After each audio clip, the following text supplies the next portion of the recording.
Hello, everybody. Good morning. Welcome to Consecrated Media. This is episode 8 already. If I sound a little bit sleepy right now, it's because I am, but that's okay. My news for this week is pretty sparse. Not much new music came out, but one notable thing that I'm sure will be very big as the year goes on was a new single from Lorde, which is called What Was That?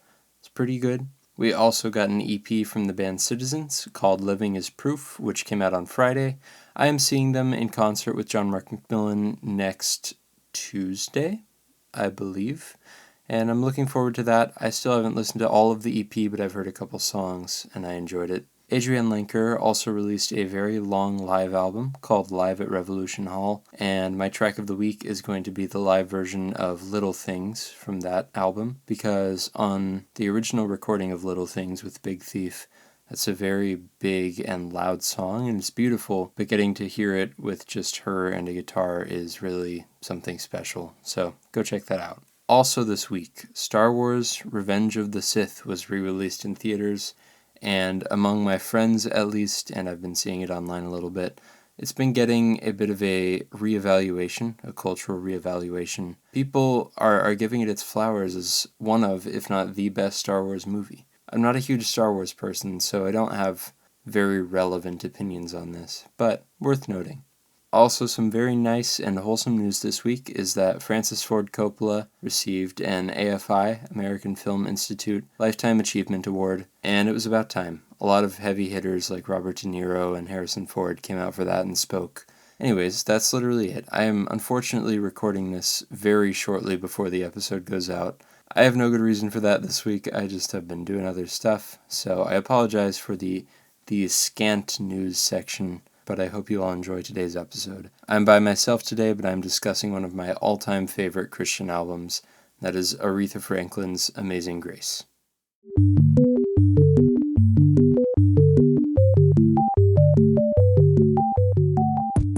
Hello, everybody. Welcome to today's episode of Consecrated Media. I am very excited because I am doing our very, very first classic review and our very first film review. Well, not just that, this is also my first non-white boy indie music album. So it's really just a monumental day in consecrated media history, because today we are talking about the album and the film of Aretha Franklin's Amazing Grace, which, for the full title of the album, it is Amazing Grace, live at New Temple Missionary Baptist Church in Los Angeles, California, on January 13th, 1972.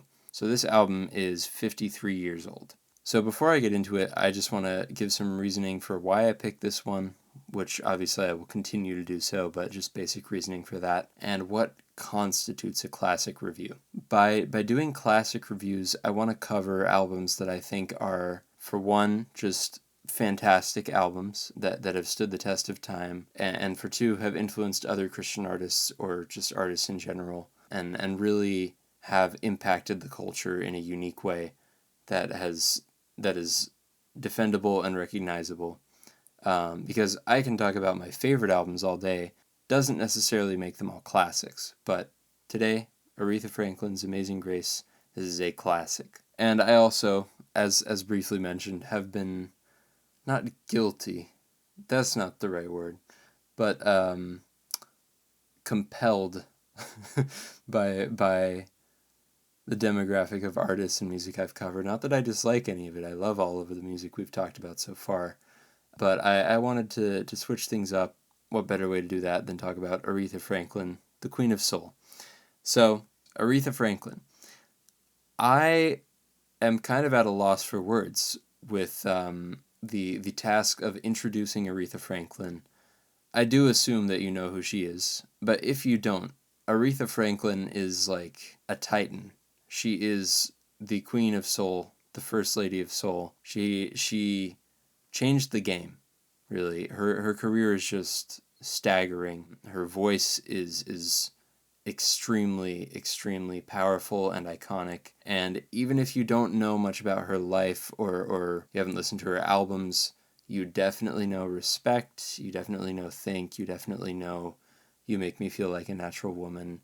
She's behind a lot of the most just culturally significant and musically flawless, powerful recordings of the 20th century. She grew up and got into music by singing in church. Her dad, C.L. Franklin, was a civil rights activist and a reverend, and so she grew up singing in church with him, and he was really her biggest champion as she got into the music industry.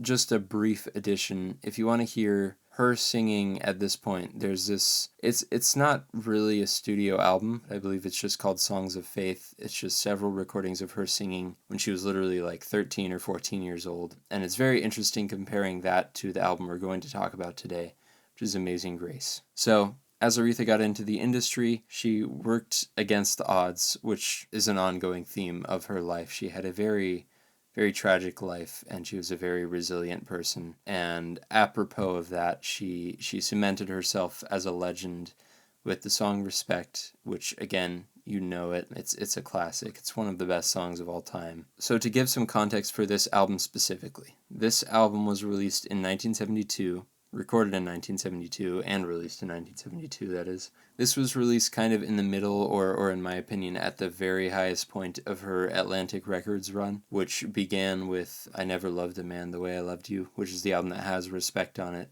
And it's one of the most just phenomenal album runs in all of music history. But to give you some context for what she was going through at the time, 3 years before this album was released, MLK was assassinated. To give you an idea of just how important she is, she sang at MLK's memorial service. Obviously, that was tragic, and that really shook her a lot, and in her personal life, just throughout her life, but in this period specifically, she underwent a lot of abuse and trauma. She just had some messy stuff going on. She had a divorce not long before this album was recorded. And when she was getting into the industry also, she had to deal with a lot of just crap from very silly men who were in charge of her recording and didn't know how to use her talent. And so she worked against the odds, and like I said, her life was pretty messy at points, especially in this period. But this is an album of taking that and returning to her roots in the church, returning and crying out to God, crying out specifically to Jesus. I mean, this is a gospel album. It is directed at Jesus very clearly throughout the album, which I love. Before I get into the content of the album and the film, I will make a brief theological disclaimer, which is that I know Aretha Franklin is not like, I believe and I hope and think and pray that the basis of her music is her faith, and I think this album demonstrates that, but obviously this is an album of faith. I'm not here for the theological intellectual content, and I don't have any problems with it. I find this so beautiful and so nuanced, but a lot of gospel music can be very much performative. I think this is performance in worship, but I don't think this is like a concert. I'll get more into that, but I just wanted to throw that out there, that this is Aretha Franklin is a flawed person. I just think this album is one of the best worship albums. This specifically is trying to be a religious experience of an album. So Amazing Grace, the album and the film, but we'll just talk about the album for now, is a recording of this 2-night concert that Aretha put on in January 1972, and it's all gospel and sacred music, essentially. So the album takes those 2 nights and it kind of interweaves the tracks and little interludes, and it has this very just alive feel, because you can hear the audience, and Aretha is obviously one of the greatest vocalists of all time, and there's a power to it that I love. So when you listen to this album, you hear the audience and you think, oh, surely she's performing in some gigantic like cathedral, like a Brooklyn Tabernacle Choir type situation. But no, this is a tiny church. There are probably less than 200 people in this room, and it's amazing how huge it sounds. It's a larger than life album for sure. So that's the vibe the album brings, and it's just gorgeous, gorgeous, soulful worship music. As for the film, so the film is a documentary, a concert film pretty much, but it's interesting. It was filmed by Sidney Pollack. He was recruited by Warner Brothers to film it, and it's got a very rough and raw feel to it. I'll get more into the actual release history of the film because it didn't come out until 2018, but it was obviously filmed when the concert took place. But it's very interesting, and it provides these intimacies that you don't really...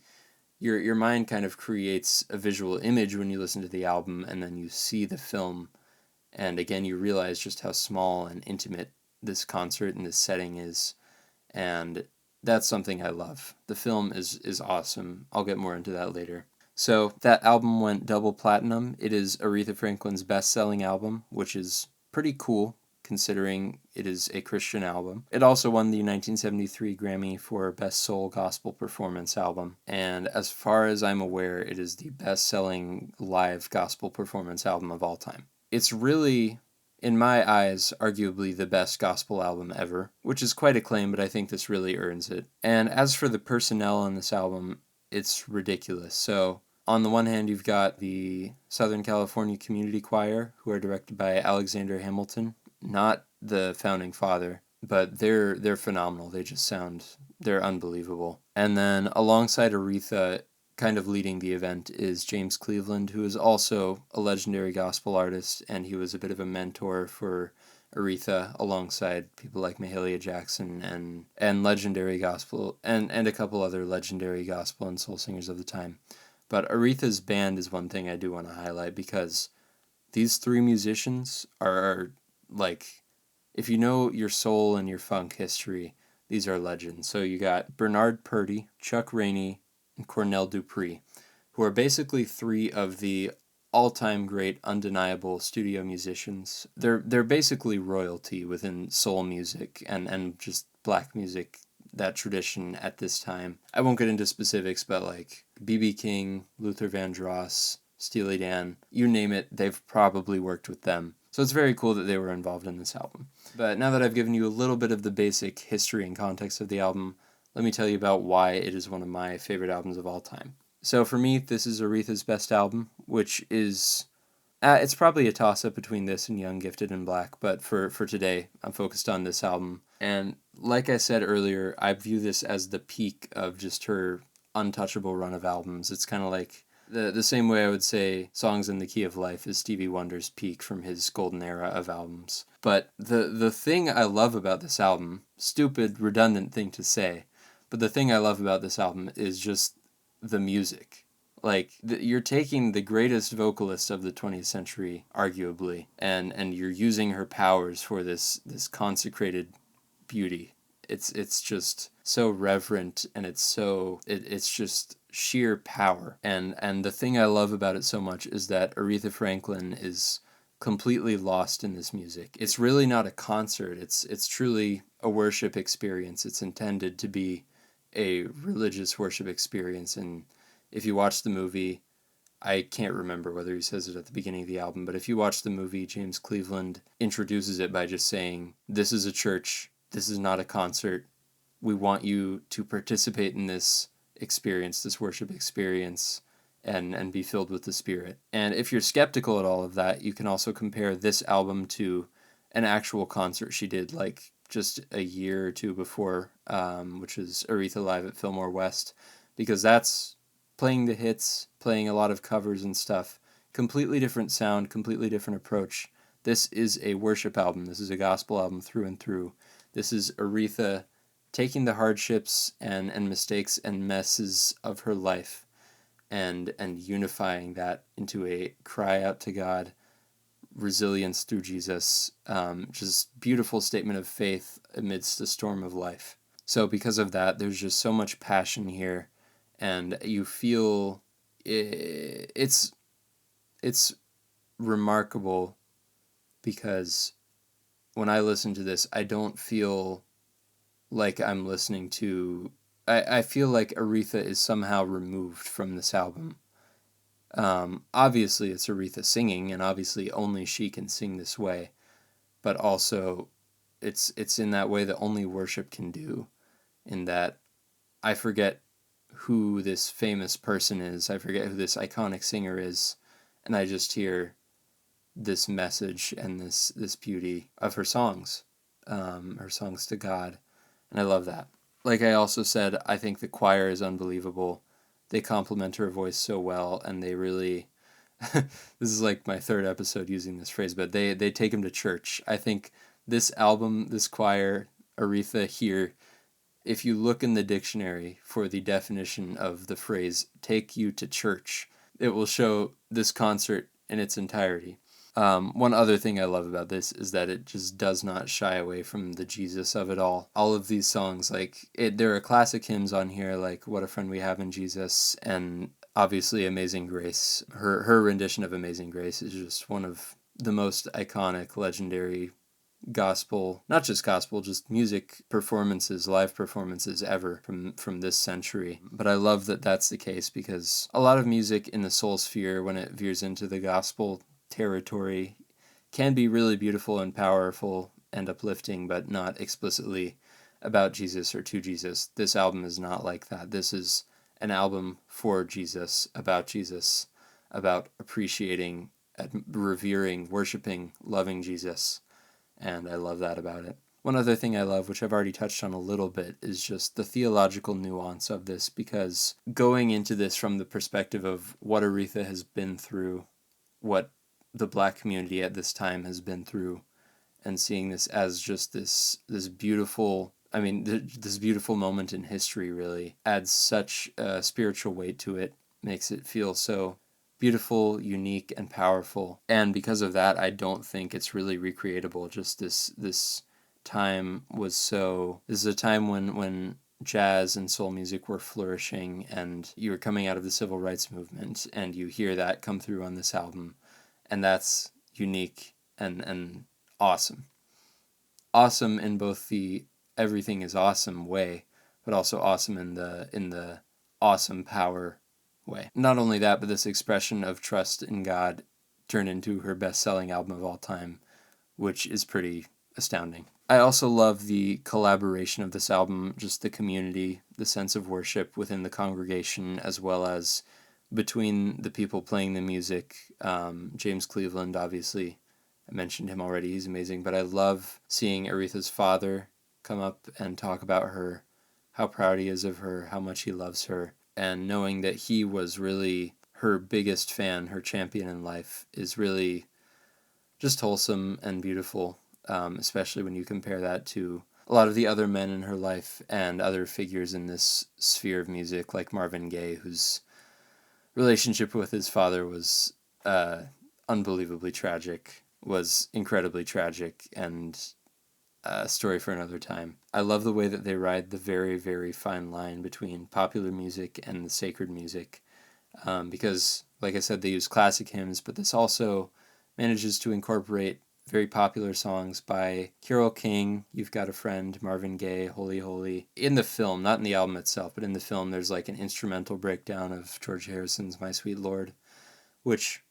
dubious song choice for a Christian context, but I love the way that James Cleveland phrases it, because he says, before they move into the You've Got a Friend part, the Carole King song, he says, we're taking this music and we are singing the same things, the same lyrics, but we are singing this to somebody who is able to keep us. And I love that phrasing. I don't think you could say it better, because it makes it so powerful. And it gives it a unique perspective also, because there's very little other music that incorporates songs that you love. And it's so special, the way that it incorporates those songs, because there's not really many other records that do that, or just artists that do that, incorporate these songs that you know and love and say, I'm going to take this, I'm going to sing this to Jesus. That's so cool. And I will say that medley of Precious Lord, Take My Hand, and You've Got a Friend is like peak. That's my favorite part of the album, probably. It's so beautiful and so uplifting, and I think if there's one thing you should check out on this, besides her cover of Amazing Grace, it's that song. I should also say Mary Don't You Weep, that song, and Never Grow Old, all just incredible. The whole album's incredible, but those are specific favorites of mine.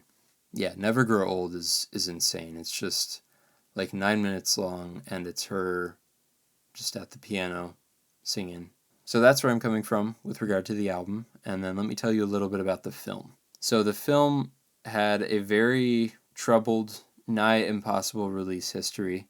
It was filmed in 1972, so this is 53 years old, this footage. And it was directed by Sidney Pollack, who, let me think, I believe his most famous film that he would later go on to direct is Tootsie with Dustin Hoffman. But he was a big director at this point, working with people like Robert Redford and working for Warner Brothers, The Way We Were. A lot of movies that people my age probably are not familiar with, but he's a significant filmmaker. So he filmed this documentary, this concert, without using any clappers. Basically, for those of you who don't already know, the reason people use clappers to mark film shots is to sync up the audio. So if you don't use clappers, you're going to have to manually do that. And this is at a time when you were shooting on film. So it's not like manually as in, oh yeah, I'll go into my editing software and I'll align the audio and the video tracks. You are doing it with the actual reel of film. So take that concept, filming a concert with no clappers, and then say, oh yeah, we have 20 hours of footage with the audio not synced up to the footage. We have to edit all of it into like an hour and a half, 2 hours. That's crazy. So basically what happened is Sidney Pollack didn't do it. He moved on with his career. And so the film just sat unfinished on a shelf for a really, really long time. And that was a darn shame because this album became iconic and this album kind of represented a one-of-a-kind lightning in a bottle period of music. Like I said, arguably the peak of one of the most important, influential artists of all time. Kind of like how Peter Jackson took all that Beatles footage and showed so much about them. This is kind of similar to that. Anyway, but there's this producer named Alan Elliott, and it was kind of his dream for a very long time to edit this and make it into a finished product. For some reason, Aretha Franklin herself really didn't want that to happen, and she made it a legal battle for him, and he was not able to release it until 2018, which is after she passed away. Her family approved of this, and it got released. I'm not sure why she wouldn't have wanted it, because it's such a beautiful film. She sings phenomenally. She's beautiful. But the reason I love the film so much is because it completely recontextualizes the album. And I would say if you're going to start with these two things, you should start with the film, because the film will show you all the songs in order, both nights of the concert. It's very well edited and it's very uniquely shot. Like I mentioned earlier, it has this like raw and unbridled energy to it. And you see all these intimacies, like people just dancing, clapping in the audience, but also these crazy, unexpected moments of people just weeping. Like there's during Amazing Grace, James Cleveland just leaves the stage, sits down, and just puts his head in his hands and cries, and it's extremely powerful and beautiful, and you don't get that on the album. So I would say that the album's mighty moments are just made all the more mighty by the movie. Like I briefly mentioned, the edit is beautiful. I think they did phenomenal work editing it as an editor myself. There's also a lot of stuff that's just not featured on the album at all. Like you get to hear all of Aretha's father's sermon and him talking about her. You also just get to see Mick Jagger and Charlie Watts randomly appear in the audience, which is funny and it's kind of surreal because, again, you forget that Aretha is Aretha and that she's this famous person who, without her, probably the Rolling Stones wouldn't really exist or make the music they did. And you're really into the worship, and then you look and you're like, oh, it's Mick Jagger. Oh, he's standing and he's clapping and dancing in the crowd with all of these people in the congregation. That's fascinating. One of my favorite moments in the film is when she's singing Never Grow Old, and it's right after her father went up and preached, and she's just crying and covered in sweat, and she's into the music, and her dad comes up and he just wipes the sweat off of her, and there's just something so comforting about that. It's phenomenal. And I will say the film is less explicitly Christian media than the album. The album is a gospel album. I would say the film is more of a documentary just striving to capture that than being actively like a worship experience. It's more looking on at a worship experience. But it's still excellent, and I obviously wouldn't have chosen to talk about it as one of my favorites, as a classic, unless I thought it was very fitting, seeing as this is the very first film we've talked about on Consecrated Media. But anyway, I think if you're going to get into this, you should start with the film. It really gives perspective on the whole concert and makes you feel what's going on here. Makes you see that it's not a concert, it is a worship, and it is so nuanced and so beautiful. And I love this album, and I love Aretha Franklin. She's one of the best. It's very redundant to say. It's like, oh yeah, the Beatles are a good band. Aretha Franklin is a great vocalist. Bananas are yellow. And I think I'm going to stop talking. I hope I've made a very strong case for this album. I love it so very much. It is one of my favorite worship albums, and I think it's essential both for Christians and non-Christians because it is some of the highest quality music you can be listening to, some of the best recorded music of the 20th century, and also some of the best Christian music, some of the most God-glorifying, using all your talent, all your energy, everything you've got, heart, mind, and soul, to glorify God. That's what it's all about. That is consecrated media at its very center. So, like I said, I hope and think and pray that Aretha Franklin really loved Jesus as much as she conveys on this album. And this is just one of the strongest musical testaments to that any person has produced in this period of time. So, that is Aretha Franklin's Amazing Grace, as well as the concert film, both of which I would love for you to check out and hear your thoughts on. Now, before I go, I do briefly want to talk about the future of this show.